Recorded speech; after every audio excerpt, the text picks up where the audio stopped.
So many entrepreneurs decide that all they need is a business plan. Well, nobody even reads business plans anymore. You need an executive summary, yes. People need to know who's on board, what the market is, and all that. But what you really need is a one-page business plan that shows how you're going to execute and actually make what you say is going to happen.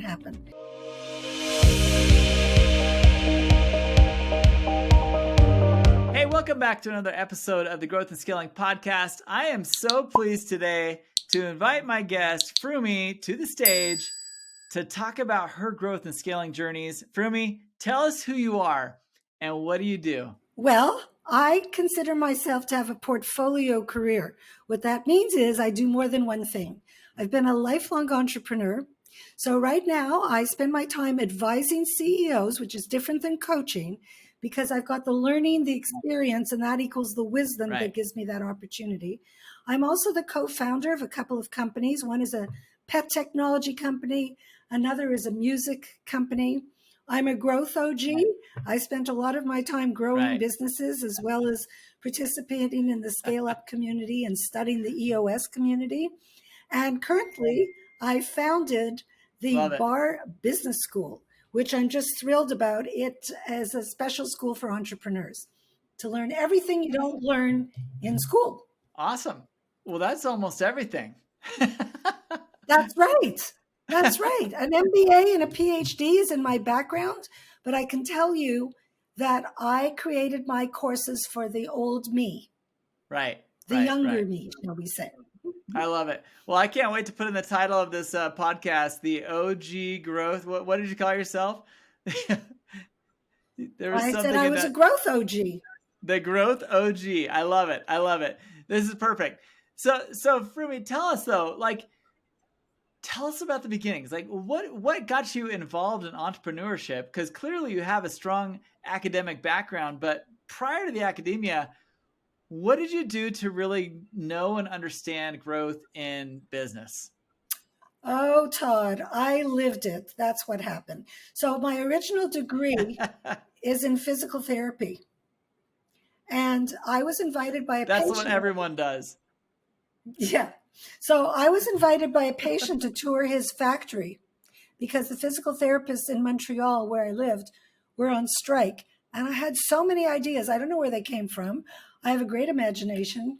I'm a real problem solver, which is part of being a physical therapist, being, having to be very productive and thoughtful about how to maximize people and things. That's how I decided to go into business. And from that particular entrepreneur, I bought a clock company. It was a clock design that wasn't yet on the market, but there were a ton of reps who were visiting all the office furniture stores. And that's how I started. I ended up manufacturing clocks for department stores and catalogs.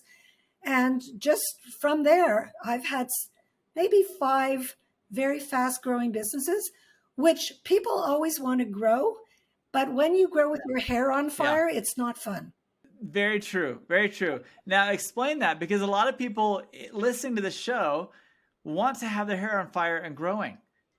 But tell us why that's not a great idea. Well, because you need discipline. You really need to know how to do it. So many entrepreneurs decide that all they need is a business plan. Well, nobody even reads business plans anymore. You need an executive summary, yes. People need to know who's on board, what the market is, and all that. But what you really need is a one-page business plan that shows how you're going to execute and actually make what you say is going to happen. And that requires discipline, Todd.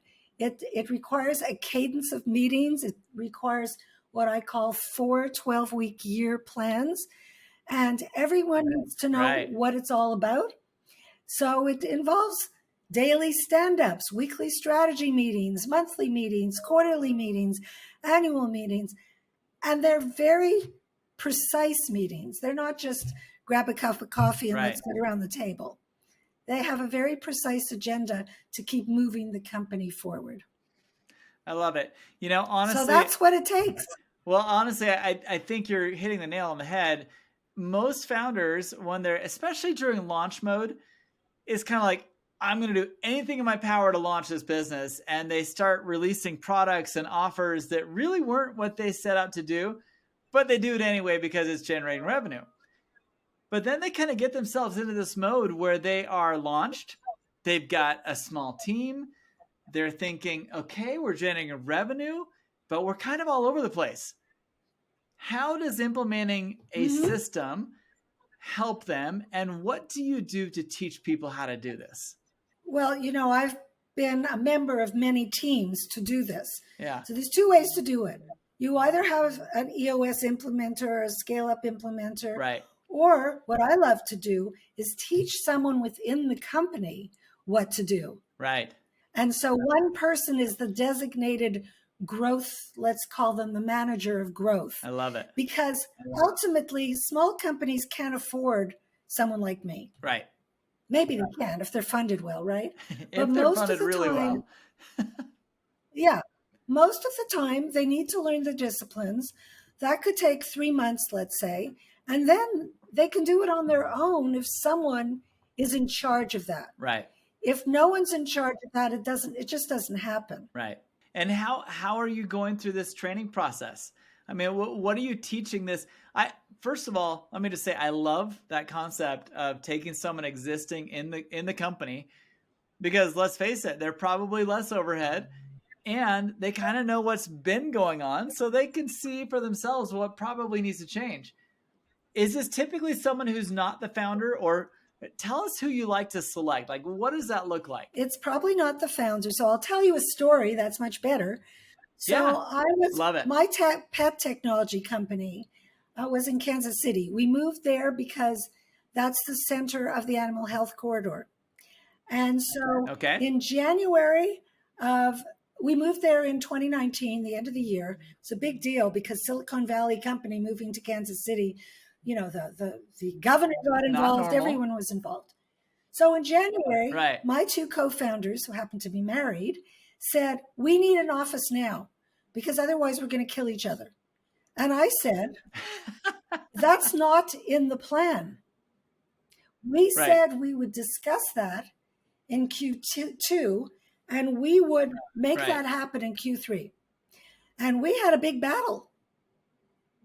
I won the battle. However, guess what happened next? COVID. We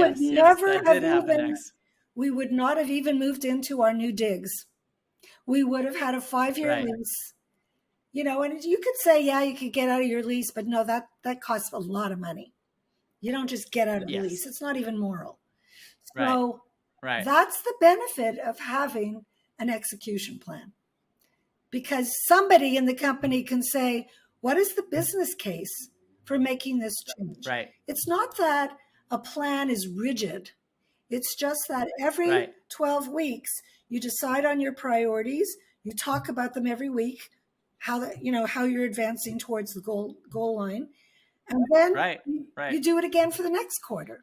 You have to do this. Yes. Honestly, for those listening who are not doing this, you absolutely have to do this. And these aren't unilateral decisions. As you start to grow your team, you want people around you who are bought into what our 12-week objectives are. And whether you're following a tactical playbook like an EOS or a scale-up solution, or you've just got a great advisory board, or whatever it is, you got a great consultant like Frumi who's coming in and guiding you through this process, you've got to do it. Like, you have to start setting realistic objectives. And Frumi, I don't know your thoughts on this, but how do you stage that every quarter? Do you do it in the form of a mission statement? Do you do it in the form of just a whiteboard session and we print some stuff off? How do you actually build this tactical plan with these teams? Well, first of all, the plan itself is all on one page. It's a very big page. It starts with your why and your mission and your core values, and all those things are critical for hiring the right people, right? And then you move into the execution piece, which first of all is a 3-year plan, broken into a 1-year plan, and broken into 4 quarters. So every quarter you update your plan. It is a physical plan that you look at. So it's not, it doesn't get shoved into a drawer. And really the best way Right. to monitor it is to have a dashboard where you say Todd's in charge of X and Frumi's in Right. charge of Y. Only one person Right. is accountable. There's a difference between being Yes. accountable and responsible, right? Accountable Yeah. means the buck stops with you or me, let's say, and responsible are the people who help us get or assist us to get to that priority, whatever it is. But if I'll buy into those definitions. I like that. if you have two people in one box, like two, let's just say to be silly, two CFOs. Yes, Right. it's like having a It contractor. is. It's like building a house without a contractor. The plumber says, "Oh, that wasn't Yeah. my fault. It was the electrician." And the electrician says, "No, that wasn't my fault. It was the plumber." There needs to be 100%. somebody accountable for what happens. Running a business, honestly, can leave a lot of founders and operators feeling lonely and isolated. If you have ever felt that way, trust me, I know what it feels like. And there is something you can do about it. You've heard a lot of our guests talk about the fact that being lonely and isolated is one of their biggest challenges in trying to run and scale their business. captainscouncil.com. Go to captainscouncil.com right now and see what we're doing to resolve this problem.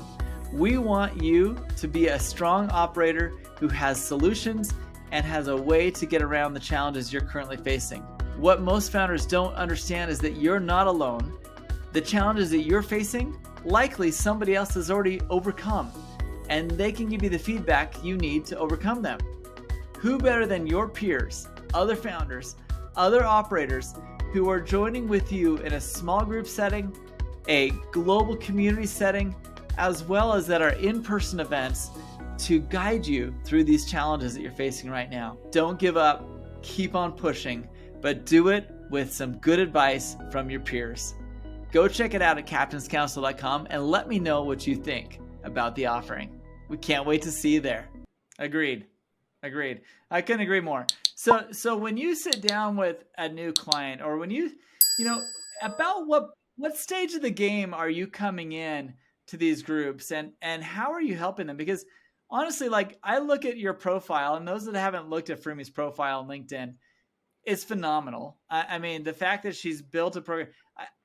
I think you're in our pre-interview discussion, you mentioned some things that I've seen as glaring objections I have with academia, and that is most people teaching entrepreneurship in college have never been an entrepreneur before.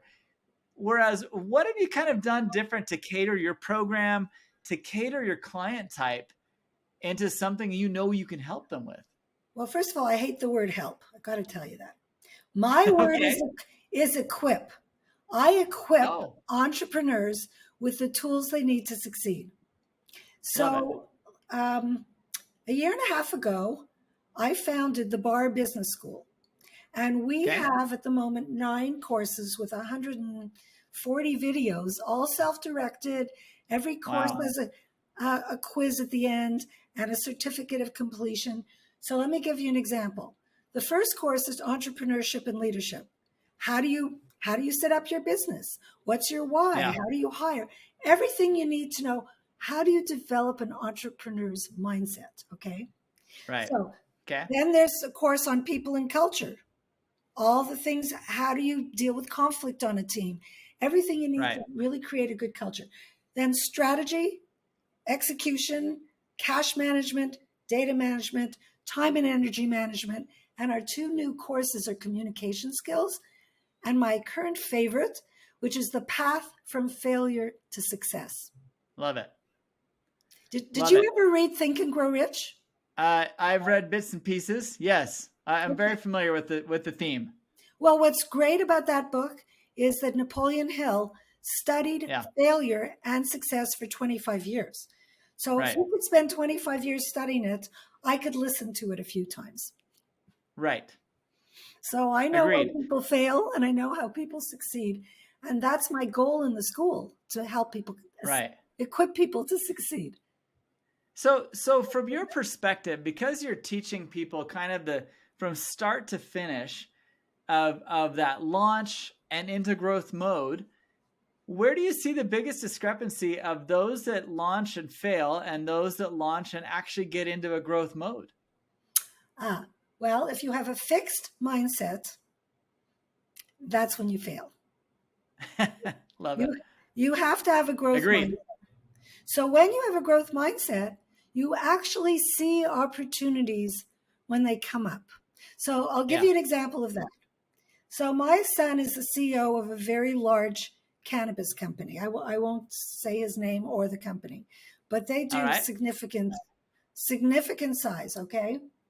Awesome. And I usually introduce people to him, but he introduced someone to me. And this person has a Facebook page with 9,000 women. Awesome. And I met with her, and now I'm going to be doing a promotion on that Facebook page.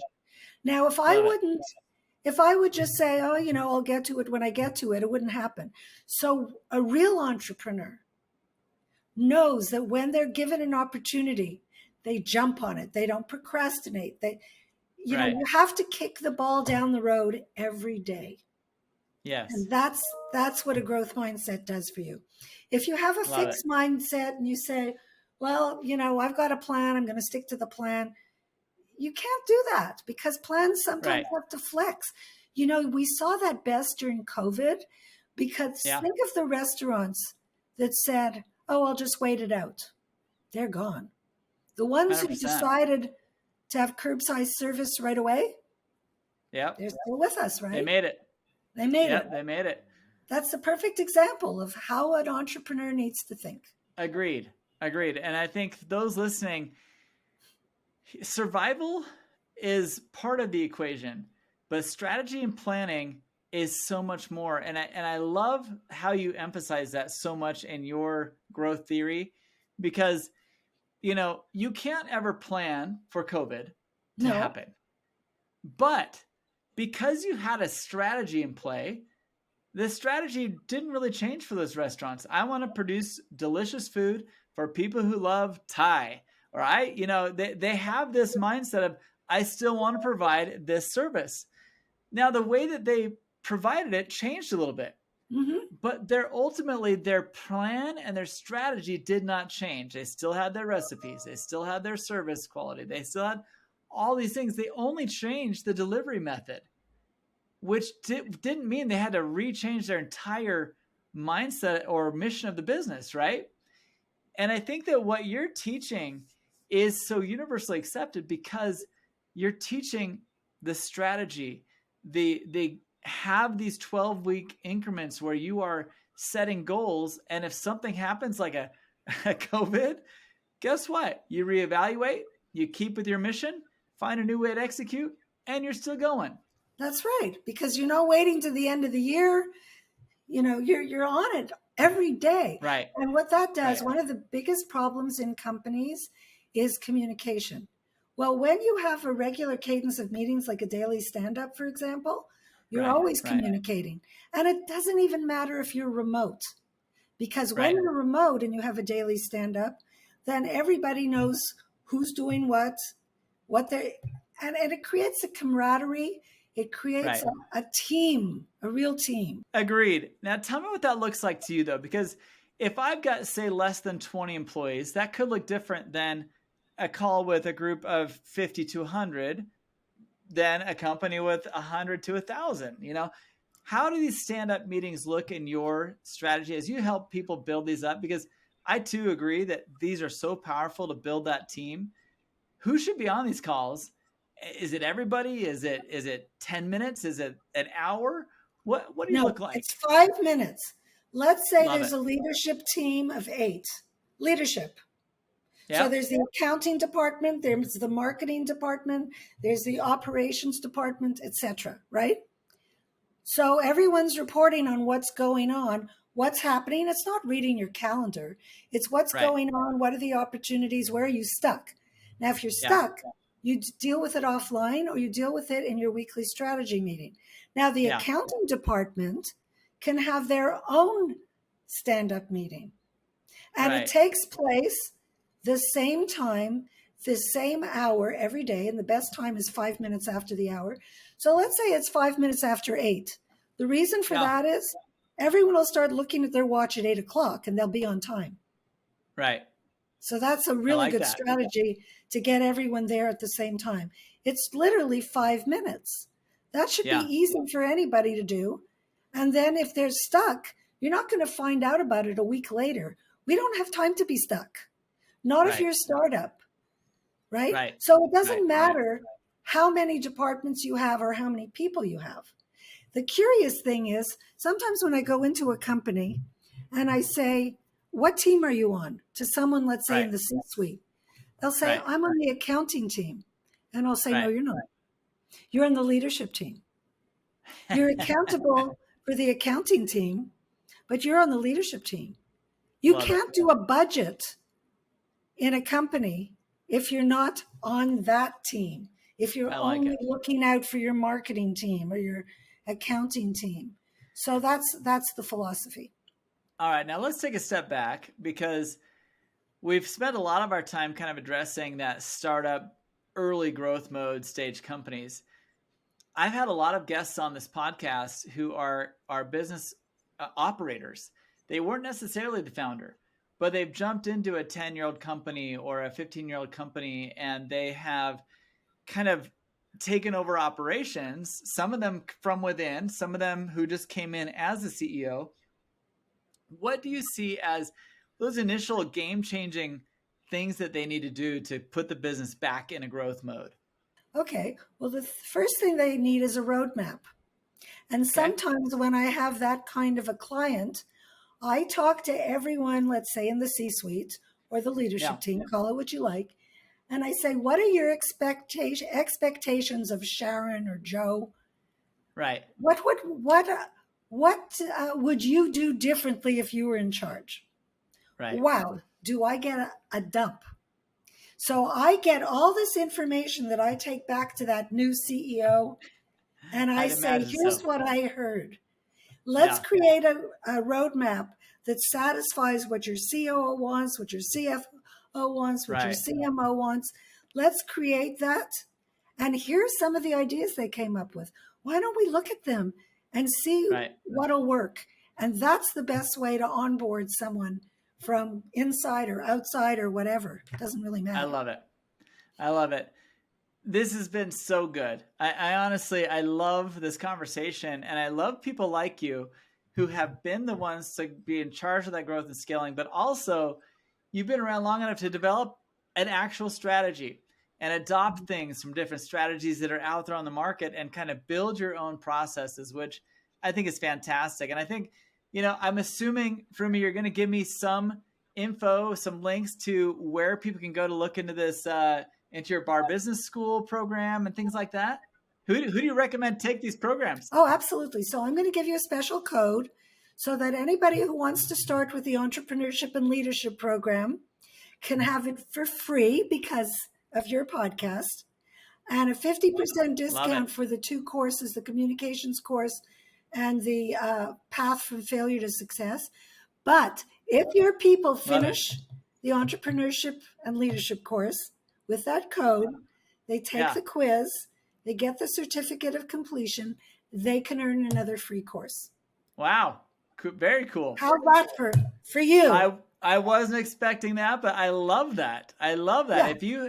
If you are in a position of leadership and you are running an operation, you're an operator of a small to mid-sized company, you definitely need to get involved in some training like this. And at that price, you can't beat it. I think this is amazing. Thank you for the offer. And I would invite all of you to go check this out. And the code will be in the show notes here, as well as in the page for this episode. So please go take a look at it. Go check out the program, dig around, and take some classes. I mean, you can never learn too much about operating a business. So, Frumi, as you've been building all of this, as you've been kind of moving the ball forward on your own operations and building these things out, is there someone in your circle of influence that you have that's kind of inspired you to do all this? I'd love to hear a shout out. In 2010, I had the pleasure of meeting Simon Sinek and climbed aboard his movement. And when I wrote my book, A CEO's Secret Weapon, How to Accelerate Success, which is now an audio book, he Love wrote it. the foreword. And what the book is about, it's about how to use your why as the engine to overcome all the challenges that leaders face. I interviewed 50 CEOs from around the world. I Love it. got 40 challenges, and they're all distilled and synthesized into this fantastic book. I love it. I love it. That is so awesome. I love the shout out and I love the book. I haven't read it, but this sounds fascinating, right up my alley. And I look forward to reading it. I love hearing about CEO and operator growth journeys. There's just something about it that motivates all of us, because every one of us has challenges we got to overcome. And so I appreciate you writing this book and putting that out there and analyzing it for us, helping us understand what they did and how they overcame these things. Wonderful. Frumi, thank you so much. And I should approach you as Dr. Frumi. Dr. Frumi, thank you for all of your effort in helping our community and for being a part of this podcast. We appreciate you so much. And we look forward to catching you in our community at some point in the near future. Absolutely. I enjoyed it. It's a wonderful conversation, Todd. Well, thank you. And we'll catch up with the rest of you on the next show. Thanks, Frumi. Hey, thanks so much for being a part of this episode. Isn't she an amazing woman? I love this interview and I love her energy. I love all she's doing to help people like you grow and scale your business. Don't hesitate to take her up on the offer. Info is in the show notes on what she's offering to you as a free value plus opportunity to scholarship your way into one of her other courses. Very, very cool stuff. So thanks for being here today. I hope you enjoyed the content. If you did, put comments below of what you enjoyed, what you would have liked to hear more of. Would you like to hear her speak to our community? Because yes, our community is growing and building, and we want you to be a part of it. So don't hesitate to become part of our community of the Growth and Scaling Network and be part of what we're doing to help other founders like you grow and scale your businesses. Building community and growing with that community is one of the key strategies we are trying to implement with this podcast. And so thanks for being here. Thanks for being part of it. And we look forward to catching up with you on the next episode of the Growth and Scaling Podcast.